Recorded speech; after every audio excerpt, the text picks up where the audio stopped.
5, 4, 3, 2, 1. No quieren. Mate. Bueno, a ver. Ok. Sí. Esa, ¿no? Sí. Ahí sí puede ser. Radio Caput. Radio Caput. Radio Caput. Esto es Radio Caput. Buenas noches, muchas gracias. Radiocaput.com. Estás conectado. Estás en Caput.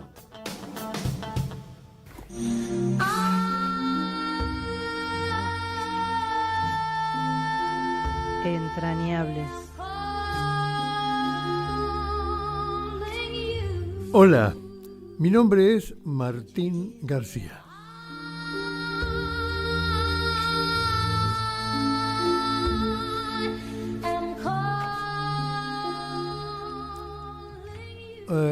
Lo invité a mi amigo Fernando Esteche para hacer una entrevista en el día de hoy. Una persona, un dirigente político, un pensador, un intelectual, un hombre de acción que ha estado en la cárcel varias veces por su militancia, por lo que él entiende su patria y su pueblo, que seguramente compartimos muchos. Así que a las 7:30 va a estar con nosotros. A las 5:30, perdón, de este programa, que es la mitad para arriba, digamos. Una persona muy querida y muy respetada por mí. Entonces, como tenía media hora para empezar con ustedes, se me ocurrió traer un pedacito de mi entrevista a Héctor Germán Oesterhel, que por esas cosas de la vida, esa entrevista que yo hice en 1976, en enero de 1976, 2 meses antes de que hubiera un golpe en la Argentina terrible y sangriento, yo lo había entrevistado a Oesterhel, el autor del Eternauta y de tantas otras historietas maravillosas, y lo había invitado para juntarse con Osvaldo Ardizone en la casa de mis padres, que estaban de vacaciones, con mi compañera en ese momento, y hicimos una larga entrevista que yo iba a entregar en cómodos espacios semanales para ir haciendo una especie de recorrido de sus obras. Pero héteme aquí que en algún momento fue secuestrado. Antes de eso estuvo, digamos, de incógnito por ahí, porque adhería a las ideas del peronismo y las ideas de una sociedad diferente a la que en ese momento querían imponer los cuadros militantes y militares que respondían a la conducción de Henry Kissinger desde Estados Unidos, que tenía un plan parecido a este de Milei, digamos, de someter a la Argentina a su mínima expresión, disolver su economía, etcétera. Bueno, todo eso que ya conocemos por experiencia propia. Entonces, ese pequeño reportaje que yo iba a pasar en cuotas y que pasé en cuotas por Radio Belgrano en ese momento, todavía estábamos en el gobierno peronista, ahora lo voy a pasar en crudo, sin ninguna edición, un poquito de Oesterhel para escucharlo, para que se note lo hombre humilde que era, y tan talentoso, tan afectuoso. No solamente lo detuvieron a él y finalmente lo asesinaron, sino que además sus 4 hijas hermosas, que recibían a todos los muchachos del barrio que querían ser sus novios, porque en esa época había mucha interacción entre las juventudes, y todos militaban. Si no militaban en la UES, en la Unión de Estudiantes Secundarios, como 2 de las hijas de Oesterhel, estudiaban en la Juventud Peronista, o se asociaban, militaban en la Juventud Peronista, y ahí estaban sus hijas con los compañeros del barrio, con los compañeros de estudio. con los cuales algunas de ellas se casaron, tuvieron hijos. Y después de matarla a Oesterheld, secuestraron a sus hijas, una a una, militantes del peronismo, y después se robaron sus hijos y los entregaron a sus amigos de cuadros del ejército, que se hicieron cargo de ellos para salvarlos de la ideología peronista, para salvarlos de ser militante de la patria, militante de la grandeza de la Argentina, militante de lo mejor del pueblo argentino, que es la solidaridad, la construcción de futuro, el estudio, la capacidad de vivir en una sociedad feliz. Bueno, vamos a chusmear un poco lo que fue esa nota en ese momento. Bueno, y nos encontramos con el señor Héctor Oesterheld, creador de tantos éxitos de la historieta nacional, de los más conocidos, Bull Rocket, Sargento Kirk, Ernie Pike, la famosa El Eternauta. Buenas noches. Buenas noches. Le vamos a preguntar, señor Oesterheld, porque hay mucha gente que es fanática suya y de su obra, y hay mucha gente que no lo conoce, y que no conoce ni siquiera historietas, por eso no lo conoce, ¿no? Porque no lee historietas.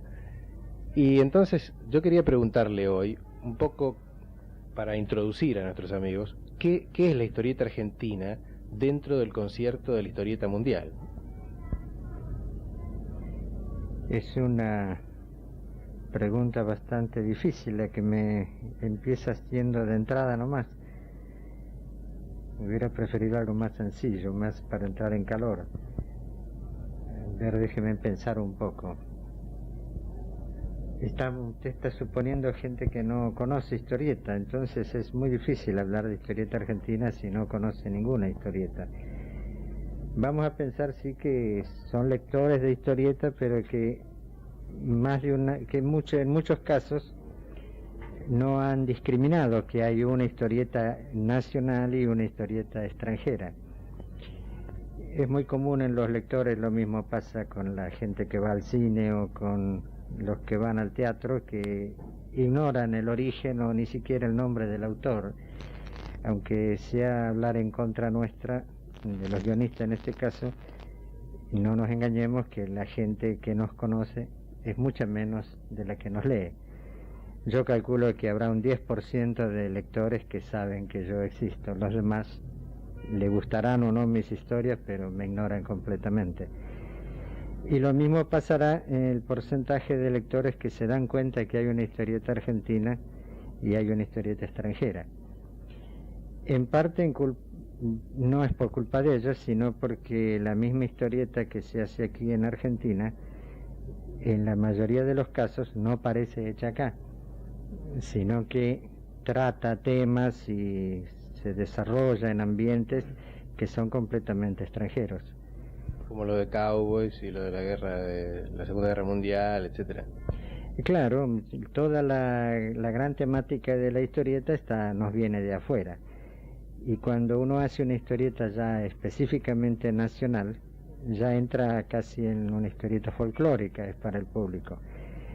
La mayoría de la gente no sabe que las principales historietas que lee como si fueran extranjeras son hechas en el país. ¿Cuál es el rasgo que diferencia a los creadores nacionales de los creadores norteamericanos, por ejemplo, o en general de la historieta mundial? En general podría decirse, según creo yo, aclarando que no me considero un teórico ni un entendido, yo hago historieta pero pienso poco en la historieta, ese debe ser un defecto grave mío. Creo que hay una diferencia específica en que nosotros nos dirigimos o creemos dirigirnos a un público de mayor edad, un público que discrimina más, que no es el público tan infantil de las revistas europeas o las revistas norteamericanas. Es decir, que vamos a un público ya más evolucionado mentalmente. Eso por un lado, y por otro, que tratamos los guiones, los distintos temas que se nos presentan, de una manera algo distinta a la que es usual. Por distinta me refiero a encarar las historias sin... ¿Está molestando eso? Bueno, nos llaman, así que enseguida volvemos.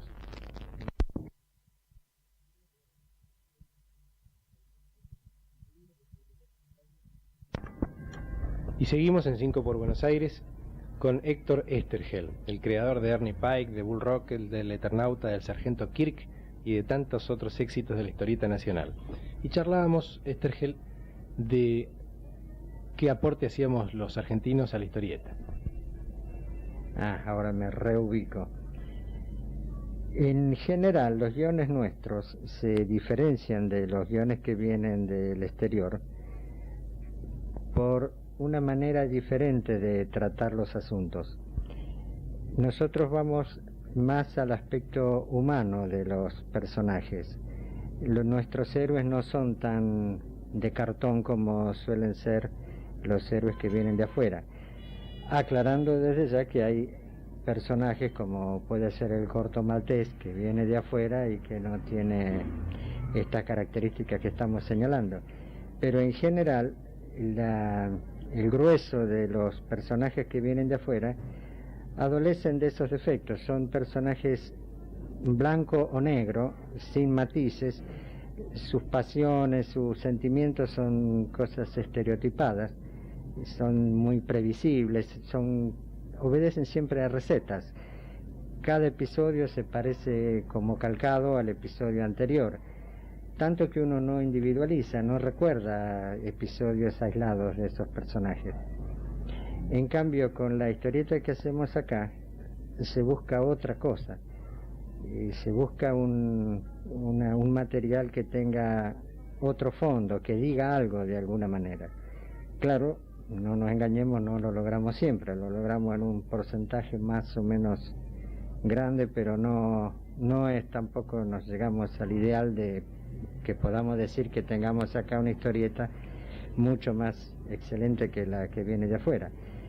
Hay sí un hecho objetivo que dice que lo que hacemos acá tiene un peso distinto del que viene de afuera, y es directamente las ventas. Ninguna revista de historietas se sostiene acá en el país con material extranjero.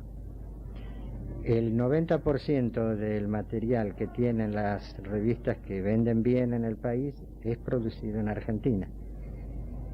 Aquí cabe señalar que en este sentido la historieta debe ser un caso bastante raro dentro de lo que es la producción nacional en general. Es decir, hacemos un producto que no necesita leyes que lo protejan, porque se defiende completamente solo. El material de afuera puede venir incluso más barato, pero el editor argentino tiene que poner historieta hecha en el país, porque si no, no vende sus revistas. La historieta se lee en el colectivo, se lee en la cama antes de dormir, se lee en el living, en la cocina, y en la Argentina lo leen gente de todo tipo, la lee gente de todo tipo. Héctor Estergel hace ya bastantes años, es decir, en 1954 aproximadamente, o 57 con la creación de... 50. Pero Ernie Pike, ¿cuándo sale? Ernie Pike sale en el 56, por ahí, pero ya en el 50 yo arrancaba con Bull Rocket, con Sargento Kirk. Yo quería decir que con Ernie Pike se produjo una conmoción muy especial, y fue cuando los norteamericanos dejaron de ser los únicos héroes de la guerra para convertirse el héroe principal de la guerra, el sufrido ser humano. Después la seguimos.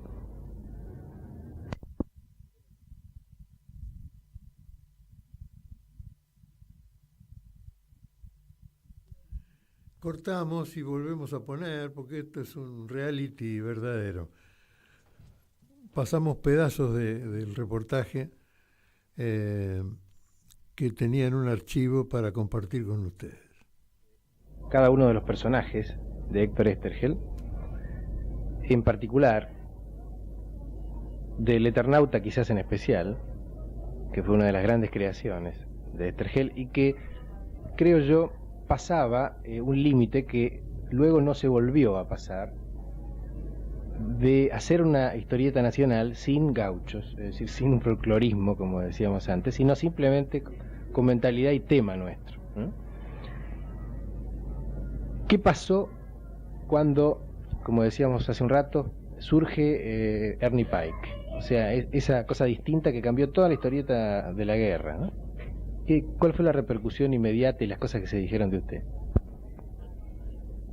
El Ernie Pike es un buen ejemplo de lo que decíamos en otra ocasión sobre las diferencias entre la historieta nuestra y la historieta extranjera.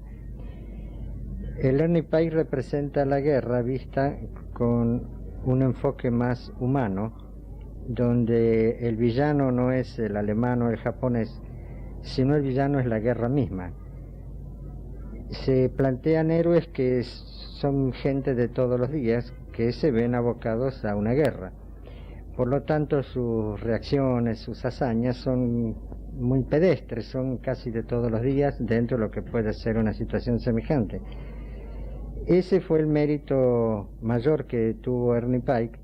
Sobre todo hay que pensar que fue escrito en momentos muy anteriores a las series de televisión y todo lo que se ha visto después. Es decir, era novedad en aquel tiempo para la historieta presentar la guerra de esa manera. Novedad muy grande presentar a un alemán como bueno, o un japonés como bueno, y al norteamericano como villano. Era romper con toda una regla ya establecida de que todo era blanco y negro y el norteamericano era siempre el héroe y los otros eran los malditos. La repercusión que tuvo Ernie Pike nos sorprendió a nosotros mismos. Cuando pusimos Ernie Pike en Hora Cero, se pensó en un material más, una buena historia, pero nada más. Pero prácticamente se comió a los demás personajes que había en las revistas, que también eran buenos, pero fue el gran impacto de ese momento. Ahora, repercusiones negativas no tuvo, es decir, esa alteración del orden establecido no creó problemas. No, al contrario, no mentiría si dijera que tuve alguna reacción negativa, todo lo contrario. Ya desde el principio se tuvo la sensación de que habíamos acertado en una línea justa. Ernie Pike, como antes el Sargento Kirk, como antes Bull Rocket, como luego Mort Cinder, Sherlock Time, el Eternauta antes, Kabul de Bengala, más reciente, y bueno, tantas otras historias, gracias a las que vamos a tener al señor Estergel en 5 por Buenos Aires desde hoy y desde el martes que viene ya hablando de cada personaje en especial. Chau. Héctor. Bueno, bienvenido, Fernando Esteche. ¿Qué tal, Martín? Qué reportaje, ¿eh? Qué testimonio. Puta. Sí, vamos a ir compartiéndolo con la audiencia. Aparte, en tiempos de redescubrimiento de Westergel, Y fue su venganza, ¿no? Tener un éxito mundial. Fue, y la venganza de toda su familia. Mostrábamos recién con las chicas tan divinas, tan hermosas. Ahí me quedó un cuadro una foto de las 4 chicas de Westergel que tengo en mi escritorio, como tengo de Westergel. Para mí son situaciones entrañables, ¿no? Son como los padres nuestros, digamos, como los hombres mágicos que nos abrieron el corazón, nos abrieron el pensamiento, nos abrieron la realidad, ¿no? Del mundo, de la sociedad, del ser humano, de la maldad ajena, digamos, y propia, quizás, pero la violencia, ¿no? Sobre los pueblos. La verdad que quienes hemos elegido cualquier profesión ligada a pensar en una sociedad mejor, a militar políticamente en una sociedad mejor, en las necesidades de la gente, en los sueños de la gente, ¿no? Cuando a Evita se le ocurría hacer casas del modelo que se veía, que la gente veía en la película de Doris Day, de Rock Hudson, que después nosotros dibujábamos en el colegio, ¿no? El techito de teja, el arbolito delante, el perro que andaba dando vueltas. Bueno, y decía al principio del programa, Fernando, que sabía que venías después de la mitad del programa, de nuestro afecto por vos, pero también de nuestra admiración. Y recordaba al Boli Altamira, ¿no? Tu gran compañero, al que le has hecho homenajes, que era un militante de base, un militante político completamente comprometido en su vida personal con la militancia, como has estado vos durante mucho tiempo, que te has pasado algunas fiestas y algunos cumpleaños de tus hijas en la cárcel, ¿no? Sin haber hecho ningún acto violento.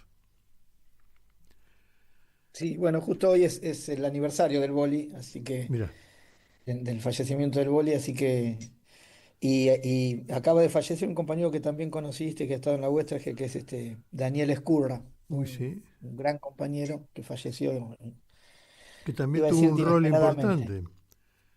Yo creo que inesperadamente nunca, que la muerte siempre es inesperada, nunca nadie la espera, ¿viste? Pero son estas cosas que de gente joven, de gente que estuve hasta ayer mismo militando, así que estamos ahí un poco conmovidos con estas cosas que nos revuelven y nos hacen asomar a la cuestión de la finitud de la vida y ahí nos aloja en esto que decía Fidel del grano de maíz, en la dimensión universal de que somos, de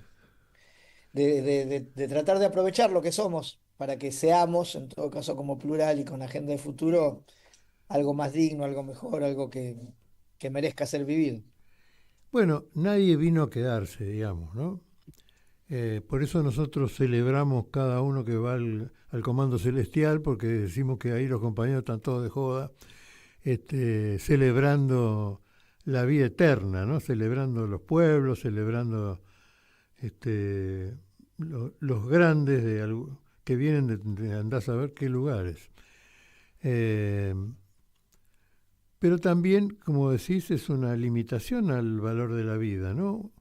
Como diciendo, bueno, la vida es importante, pero como sabemos que se va a acabar, tenemos un dejo de tristeza siempre de los seres queridos que ya no están, ¿no?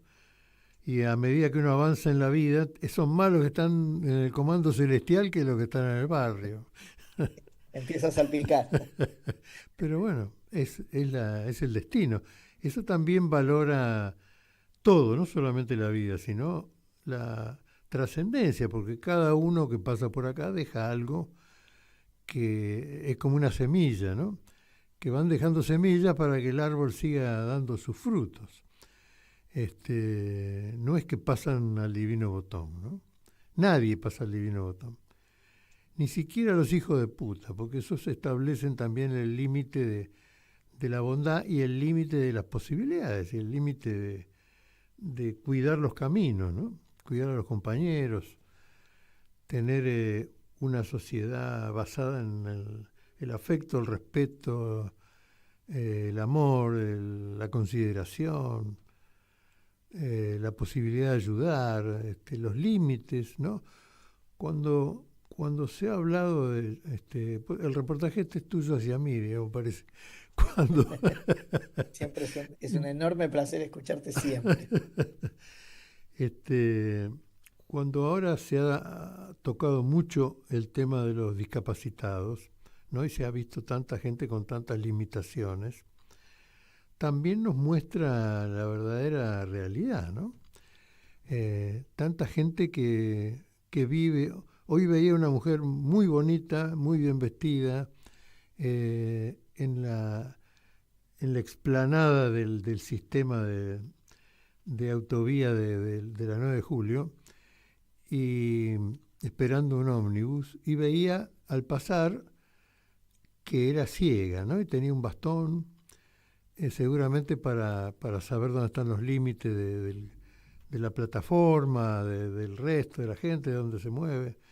Y decía, bueno, ¿cuánta gente tiene limitaciones que establece la solidaridad de la sociedad para que estén bien, para que se sientan bien, para que tengan una vida digna, para que nadie piense que son menos que los demás? Y al mismo tiempo, ¿cuánta gente que tiene problemas porque de alguna manera es probable, porque yo no soy científico, que en el hecho de su propio nacimiento y gestación haya habido gente que ha tenido problemas, que le ha faltado remedios, que le ha faltado tratamiento, que le ha faltado qué sé yo qué, que no ha permitido que eso terminara en condiciones, ¿no? Y que no es una condena, que es parte de la realidad, digamos, ¿no? Las limitaciones del ser humano.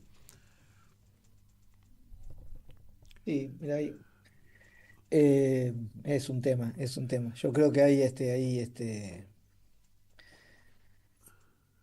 situaciones que se dan justamente cuando en la última frase tuya de las limitaciones del ser humano, el ser humano lo tenemos que aceptar tal y cual viene conformado y tenemos que construir una sociedad que pueda, en la que cada uno con sus limitaciones y sus potencialidades pueda desarrollarse. Otro tipo de pensamiento es supremacista, es donde empieza el Racista. genealogismo y todo. Yo creo que cada uno Racista. viene al mundo Como, por los motivos que sea, si sean congénitos, de alguna limitación que ha habido, qué sé yo, de que la pobreza o situaciones que producen malformaciones o lo que fuera, pero cada uno viene al mundo como viene y este mundo tendríamos que construir un mundo que sea capaz contener de y de dignificar. tomar este punto de partida y poder construir una sociedad digna, justa, no esta cosa que está pasando acá en, en este país con el desprecio oficial sobre los discapacitados. Hablaba de la ceguera, ahí yo me acuerdo en uno de los primeros cuentos que le escribí a mi tercera hija, que habla de aquella cosa que está en la biografía, en una de las biografías en casi todas las biografías de Beethoven, aparece que la sonata que después un poeta la va a nombrar como Claro de Luna de Beethoven está hecha para una chica ciega justamente en la noción de la limitación de Beethoven por su sordera, de lo que era no manejar algún sentido y produce esa obra maravillosa. Fíjate que me vino a la mente inmediatamente aquella historia. Así que lo que creo es eso y con lo que aportás me parece que tiene que ver con eso, con que podamos construir un mundo, podamos involucrarnos y obligarnos a construir un mundo que tiene que ver con la piedad y con ofrecer posibilidades de desarrollo en la existencia de cada uno, con sus potencialidades y sus limitaciones. Y si son muchas sus limitaciones, acá uno de los hijos de Marcela, de Marcela López, la mujer de Jorge Reina, fallecido, aquel viejo guerrillero, ¿no? Del atentado contra el general Sánchez y demás, que venía de la FARC y después de Montonero, Jorge Reina.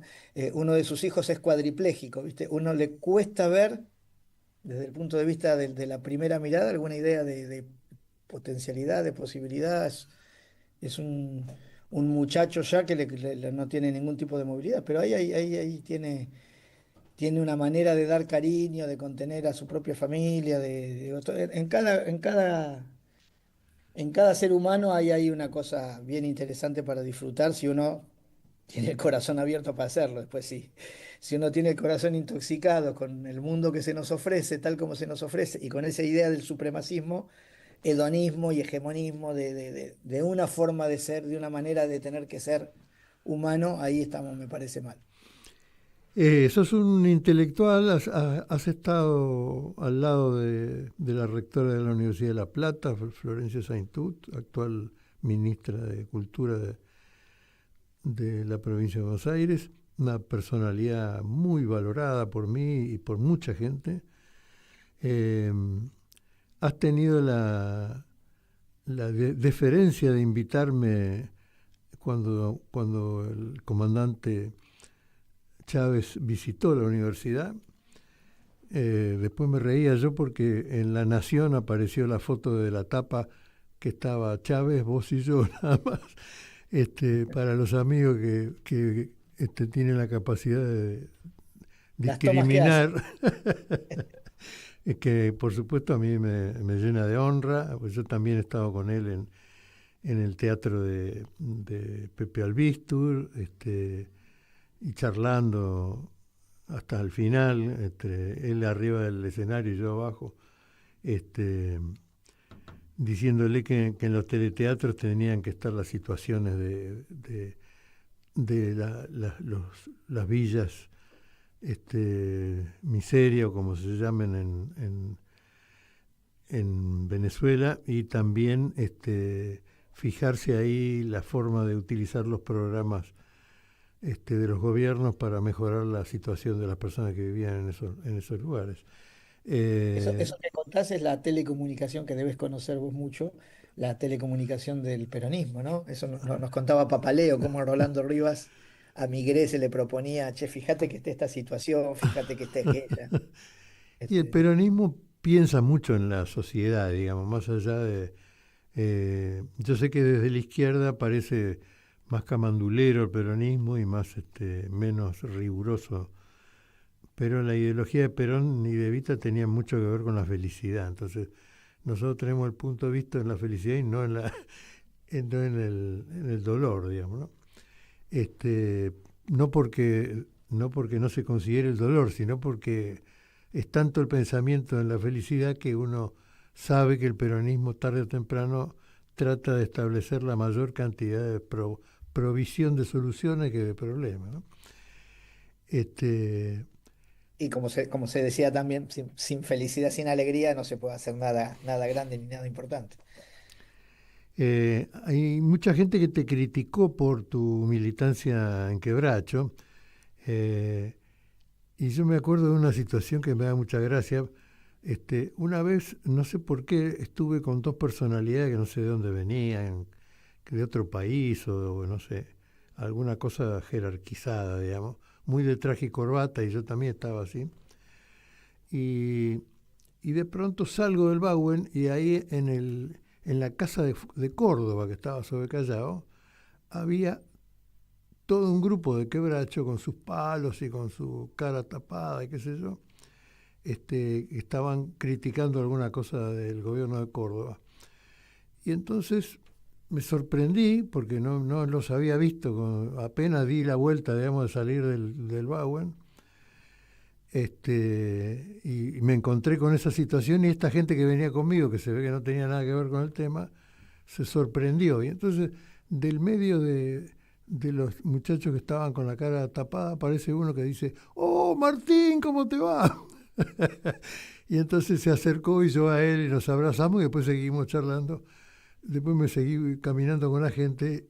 Estaba muy integrado Quebracho a la vida diplomática y a la vida callejera normal, digamos. Sí, debo decir que Bracho está entre, yo no sé si el más, porque están mis hijos, hijas, pero es uno de mis grandes orgullos. Yo sé, más allá de quienes puedan criticarme, yo te diría, En esa no sé qué época creo que haría. te han Sí, revalorado en tu es una vida. organización que es dar respuesta a una época y a una situación determinada. Ojalá hoy algún grupo de jóvenes con o sin capucha se le plantara de manos se le parara de mano a la policía que le pega a nuestros viejos, que le pega a los discapacitados. Ojalá hoy un grupo de jóvenes con o sin capuchas y con o sin palos le tirara, la emprendiera con huevos o con piedras, también con piedras, contra los cristales inmundos de las multinacionales que nos saquean. Ojalá hoy se parara de mano a alguien y dijera que nos están saqueando en toda esta sordina, ¿no? Y fuera más allá de los buenos modales, cuando desde arriba lo único que recibimos son malos modales. Así que yo en eso tengo siempre un orgullo por esa generación, por esa experiencia, porque además debo decir que la tentación de la violencia, y para mí violencia no es tirar una piedra, digo, en la Argentina de los 30.000 desaparecidos sería banalizar la violencia, pretender, Ujú. en la Argentina de Dorrego, de Puente Pueyrredón, de los fusilados del Juez 56, de los bombardeos en la Plaza de Mayo, decir que tirar una piedra a la oficina inmunda de una multinacional es violencia. Nosotros pudimos esquivar la tentación de la violencia y eso yo sé y me consta que la pudimos evitar, Y eso me parece que en alguna vez, cuando se haga un saldo histórico de aquella época, alguna vez se va a poner en valor porque la Argentina podría estar en otras circunstancias, en otras condiciones, sobre todo después de Puente Pueyrredón, ¿no? Ujú. O de los muertos del 20 de diciembre. Nosotros evitamos la tentación de la violencia. Hablando de violencia en el estricto sentido, En el de la limitado categoría y del sentido. peso, no hablando de pavadas, ¿no? Eh, obviamente yo tengo siempre la sensación de que eh, ha sido tan violenta la contra la contra del pueblo, todos estos sectores ligados a lo peor de la Argentina y manejados de Estados Unidos, que la sociedad ahora es un poco más prudente en lo físico para no poner a sus hijos en una situación similar como aquella época, ¿no? Sí, Este, en lo que haga, en los tiempos que maneje el pueblo, yo siempre soy excesivamente respetuoso. mm, Creo que los pueblos saben los tiempos que manejan. No sé si la palabra será prudencia, pero saben los tiempos que manejan. A mí lo que no me cabe duda es de que de un modo u otro y más temprano o más tarde llega la vindicación popular y que eso tiene y que va a tener los formatos que tenga, pueden ser variados, pero llega la vindicación popular. sí, sobre todo porque, como bien marcabas vos, la violencia ejercida por Patricia Bullrich, no solo con los jubilados, pero digamos, es un buen ejemplo de los jubilados, eh, es de una ignorancia, porque la maldad se ve a toda vista, pero la ignorancia no se ve tan a toda vista. Esta mujer cuando inventa que hay tres encapuchados que incendian un coche de la radio De cadena 3. de Cadena 3 de Córdoba, cree Hablando de que, tres, ¿no? cree que la gente se lo va a creer. Cree que la gente puede pensar que es verdad, digamos. Y la gente, nadie cree que eso es verdad. Se dan cuenta que es una operación porque tiene un olor a operación que supera las narices más distinguidas. Este, y ella, como buena persona, yo siempre pienso en aquella hija de un multimillonario en Francia o en Europa en general, que se convirtió en una guerrillera, ¿no? Italia, sí. Casi como un gesto de moda, digamos, ¿no? Y yo creo que Patricia Bullrich fue muy impresionada por aquella personalidad muy sofisticada. Pero también veo que en la gente que viene de la clase alta, oligárquica, agro propietaria, hay una gran ignorancia de lo que es la vida, ganarse la vida a una edad temprana, ¿no? Que es lo que forma a tanta gente en el pueblo. Y que ellos no tienen esa formación, entonces no saben la diferencia entre imaginar y mirar la realidad, ¿no? No se relaciona con la realidad, porque la realidad de ellos no tiene nada que ver con la del resto de la sociedad, ¿no? Sí, Es decir, que además de maldad hay ignorancia, ¿no? Mal que les pese, mucha ignorancia. Pero bueno, los pueblos irán sí, sí, organizando sí. Los pueblos su van acomodando las cosas más tarde o más acomodo, temprano. tal cual.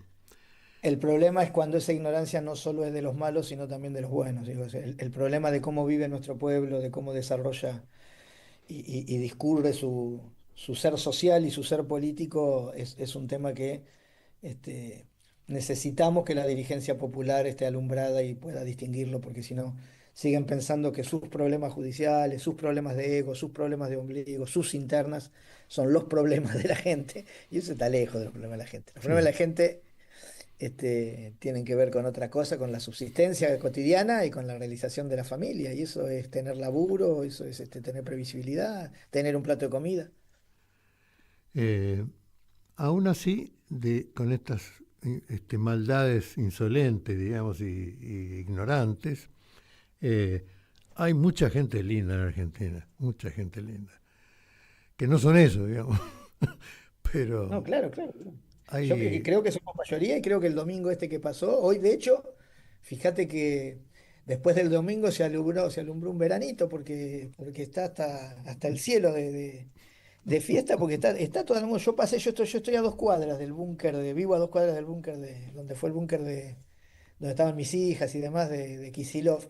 Este, y pasé a asomarme a ver y era un festejo, una celebración, la gente contenta, pero genuinamente, ¿viste? Cuando hay una alegría genuina. Me ha pasado alguna vez de ir a curiosear para molestar, además, para interpelarlos, algún búnker de globos hace unos años, y era gente que estaba contenta, pero era otra alegría, era una alegría pérfida, obscena. La de acá era otra cosa, es pueblo.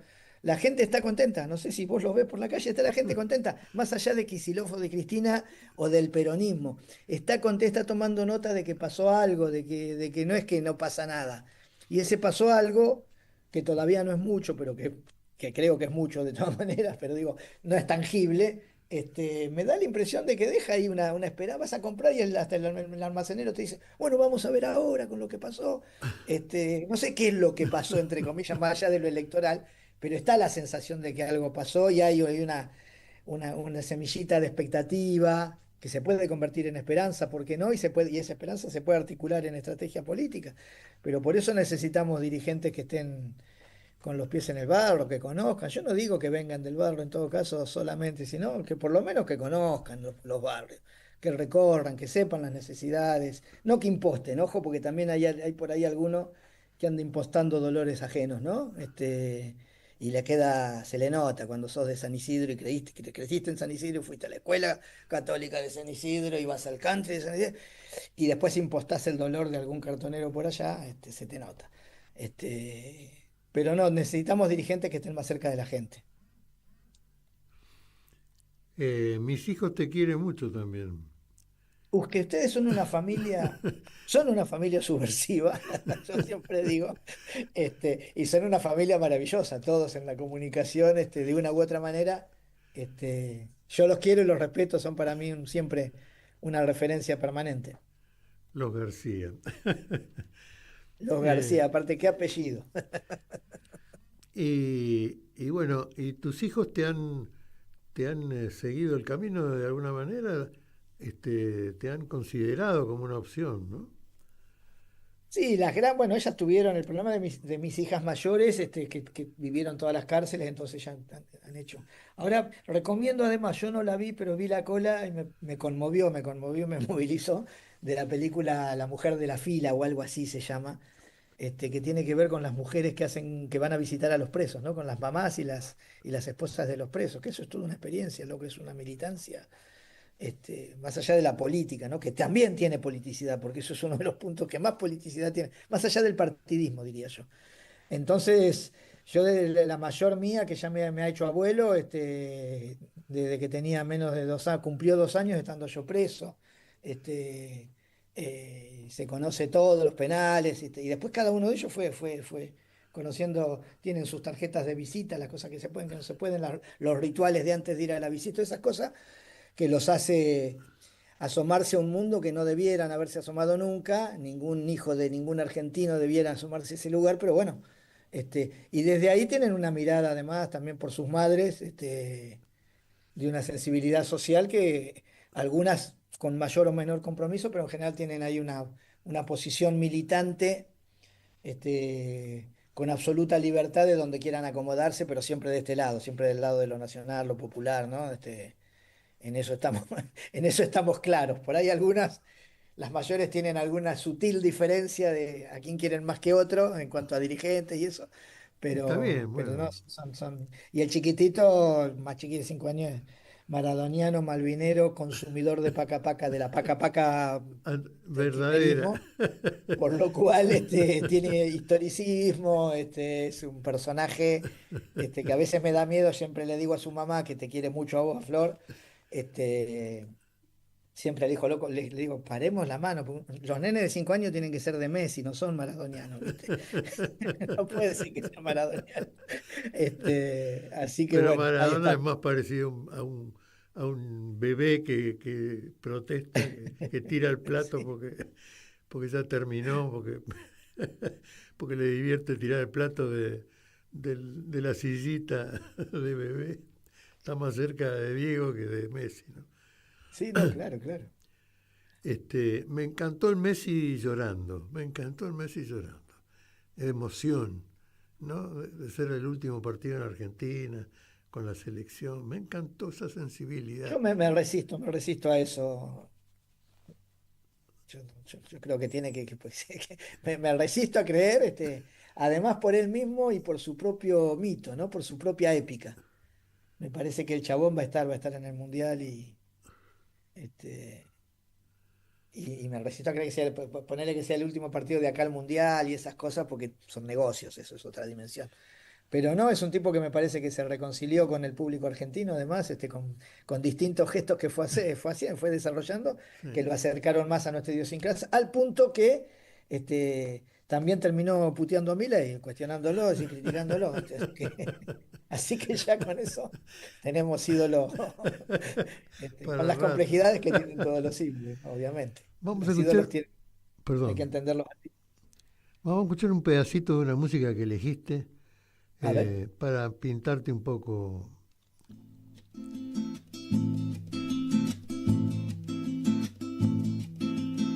Cierto que huí de los fastos y los oropeles, y que jamás puso en venta ninguna quimera. Siempre evité ser un súbdito de los laureles, porque vivir era un vértigo y no una carrera. Pero quiero que me digas, amor, que no todo fue naufragar por haber creído que amar era el verbo más bello. Dímelo, me va la vida en ello, me va la vida en ello. Quiero que me digas, amor, que no todo fue naufragar por haber creído que amar era el verbo más bello. Dímelo, me va la vida en ello. Cierto que no prescindí de ningún laberinto que amenazara con un callejón sin salida. Ante otro más de lo mismo creí en lo distinto, porque vivir era búsqueda y no una guarida. Pero quiero que me digas, amor, que no todo fue naufragar por haber creído que amar era el verbo más bello. Dímelo, me va la vida en ello, me va la vida en ello. Quiero que me digas, amor, que no todo fue naufragar por haber creído que amar era el verbo más bello. Dímelo, me va la vida en ello. Cierto que cuando aprendí que la vida iba en serio, quise quemarla deprisa jugando con fuego, y me abracé defendiendo mi propio criterio, porque vivir era más que unas reglas en juego. Pero quiero que me digas, amor, que no todo fue naufragar por haber creído que amar era el verbo más bello. Silvio Rodríguez, me da la vida en eso, ¿no? Y ese es un tema, a mí me parece, es de Aute, la versión de Silvio es la que me gusta, todas las versiones, pero la de Silvio me gusta, y es un tema que me lleva mucho a la última vez que fui en Cana con la acusación del memorándum, que entramos presos con una acusación de traición a la patria en un momento en el paroxismo del macrismo, con mucho poder. ellos, y mi noción ahí era que nos quedábamos presos. Bueno, yo me quedé 2 años preso, no enteros, pero mi noción era que me quedaba preso y en esa soledad, que nunca es una soledad porque siempre está llena de compañeros, ¿no? Pero en esa soledad de la derrota aparente, este tema me parece que expresa ahí la interpelación es tu amor, que también es militancia, que también es política, me parece este, que era eso. Quiero que me digas eh, esa idea de que las cosas valieron la pena, de que no buscar en la necedad y en la decisión en las que uno se aferró, tratar de buscarles un sentido. Alguna vez con vos en un patio de la cárcel de Seiza, en otra cárcel, no en la última, en otra cárcel, yo siempre cuento, a mí me quedó muy grabado porque llegaste a una visita con tu bonomía y tu dulzura y teníamos ahí como una oficinita preparada para las visitas. Y me dijiste, levantá, poné la mano así, levantá la mano, porque yo pusiera la mano firme, digo para los que no están, no nos miran por el video, sino por la radio, poné la mano firme, y me la empujaste la mano firme, que obtuvo resistencia. Después dije, poné la floja, y me la empujaste y la mano pasó de largo. Y me pareció un ejercicio, yo dije, este chabón está loco, para mí pensé en ese momento que yo estaba furioso de estar preso, furioso por estar preso en aquella cárcel, distintas las sensaciones de cada cárcel, ¿no? Y en esa idea de tenés que asumir, era la idea, asumir lo que está pasando, dejá, ya está la queja, ya está la resistencia, ya está, ya pasó, ya sucedió, ahora transitalo. Este, y, y bueno, pasé, ese también fue un año de punta a punta, también lo pasé este, a partir de ahí con mucha mejor noción de cómo asumir las cosas, pero por eso son momentos cuando te agarran esas oscuridades donde uno trata de manotear a ver qué tiene a mano y en general el arte, la cultura, qué sé yo, algún poema, alguna canción, alguna pintura, alguna cosa, siempre, viste, son chalecos salvavidas para no naufragar o para transitar el naufragio, en todo caso, pero a flote. Lo que pasa es que vos sos una persona que todo lo que ha hecho lo ha hecho desde el punto de vista del amor, digamos. Asumiste riesgos y responsabilidades, pero con una enorme actitud de amor hacia los demás, y hacia los que necesitaban, hacia los que sufrían, hacia los que eran descartados, hacia los que eran despreciados, frente a un montón de boludos que hay en toda sociedad que se creen más que los demás y creen que tienen más derecho al sol que los demás, ¿no? Y bueno, nosotros con el peronismo hemos transitado esas ideas locas de mandarle comida a los negritos de Brooklyn que tenía Evita, o de pedir por la vida de una revolucionaria para que no la ejecutaran, Cierto, sí, sí. todos los actos de amor que ha hecho Evita, que ha hecho... Hay una película sobre eso, ¿sabías, no? No, Sobre ese evento.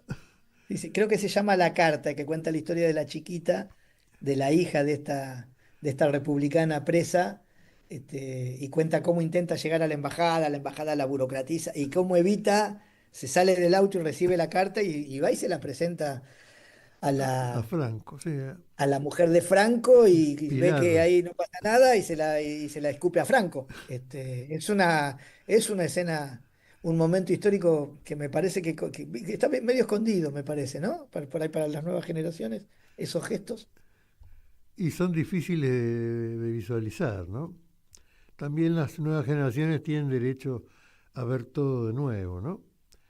Pero siempre saber qué puede pasar es un límite que uno debería observar, ¿no? Muchas gracias por esta entrevista, Fernando. Teníamos un pedacito de tiempo, pero creo que lo hemos aprovechado. No, yo te agradezco a vos por la convocatoria, siempre, siempre para mí es un placer, con vos y con la radio esta, con la que estoy en eterna deuda, porque tenemos la anécdota de que todo el personal de esta radio fue a hacer fila con un tiquecito para pagar la caución, la caución en el banco judicial, porque como yo no tengo guita, tenían que ir, no era millonario, entonces no podía ir una sola persona con todos los millones que se juntaron, y entonces fue todo el personal de esta radio a hacer la cola ahí, hacerse cargo de mi caución real, así que eso yo siempre se los voy a agradecer, y me parece también que es un gesto, una anécdota, y que habla de lo que es de lo que es una trinchera de comunicación, que no termina en el micrófono y en el éter, en el aire, sino que es hay organización, hay compromiso, no son técnicos y gente que habla al frente de un micrófono. Son ahí, más que les guste más o menos, no dejan de ser una intención nítidamente política. Compañeros. Compañeros, exactamente. Compañeros. Un cariño a tu familia, a tus hijas. Dale, igualmente Martín, un gustazo haber hablado con vos. Muchas gracias. Gracias a vos.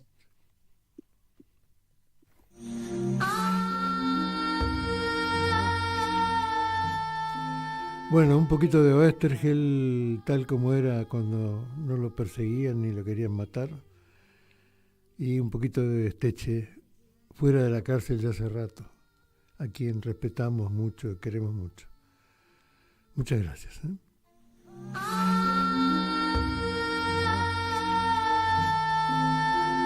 Entrañables. Nos encontramos el martes, 17 horas, 5 de la tarde. Can't you hear me? Muchas gracias. I'm calling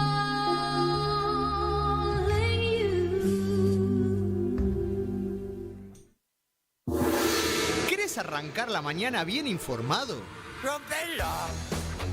Infosiberia, las noticias en tu celular. Manda tu mensaje de WhatsApp al 11 36 16 00 88 y recibilo gratis todas las mañanas. Sos la única que me haces feliz cuando nadie te dice la verdad. Infosiberia, las noticias en tu celular.